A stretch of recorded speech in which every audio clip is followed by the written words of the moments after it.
What up and welcome to Rama Screen YouTube channel, and here's my review of Prime Video's new movie, Heads of State. Let's rock this. Okay, are you ready for this? This movie totally cooks.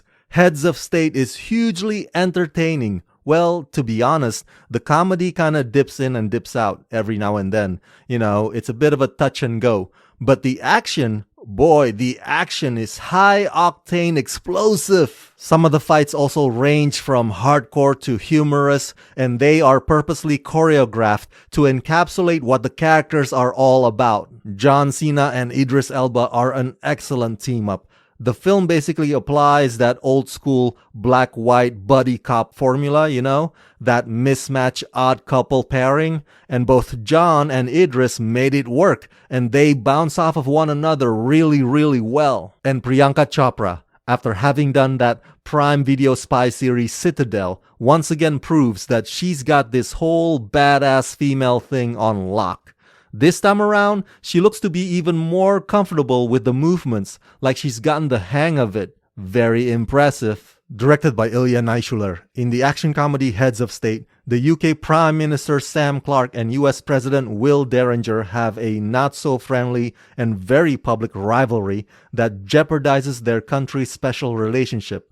But when they become the targets of a powerful and ruthless foreign adversary who proves more than a match for the two leaders' security forces, they are begrudgingly forced to rely on the only two people they can trust, each other.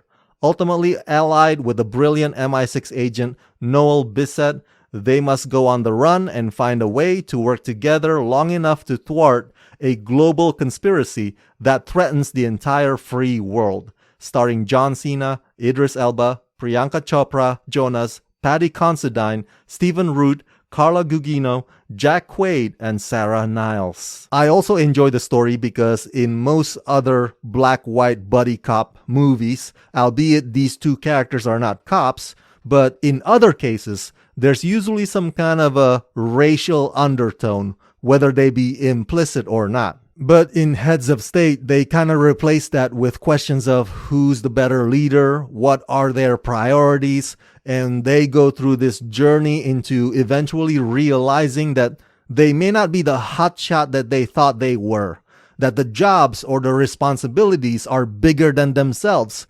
Call it humility wrapped in platitude. But that's what the writers were aiming for, and for the most part, it lands. And the dynamics or the on-screen chemistry between John, Idris, and Priyanka are a part of what makes this movie fun and enjoyable. Their performances and their interactions come across as organic, and it does help when you have somebody like John Cena whose fast-talking comedic timing is impeccably sharp. Ooh, I also want to say hats off to actor Jack Quaid and especially his agent, because Jack just keeps finding himself employed in all of these projects, and we're only halfway through the year and he has been featured in a lot of notable movies as of late, including small supporting roles like this one, and he always leaves a memorable mark. So kudos to Jack for having a hell of a run so far. In a way, Heads of State is also sort of like a road trip movie, and it has a hilarious way of explaining how some of them get from point A to point B. Yet another element in this movie that's for sure gonna crack you up. There are several big action set pieces in this film that have that wow factor, and they didn't hold back one bit.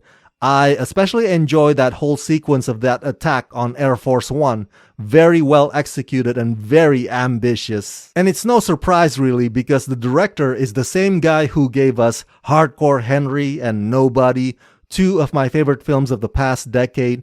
So Ilya once again shows us how skilled he is when it comes to crafting intense and creative high-stakes action that's massive and aggressive and playful all at the same time. So yeah, overall I give Heads of State the rating of 4 out of 5. This is the kind of movie that you can sit back to and relax watching it after an exhausting week of work. A fun, enjoyable escape.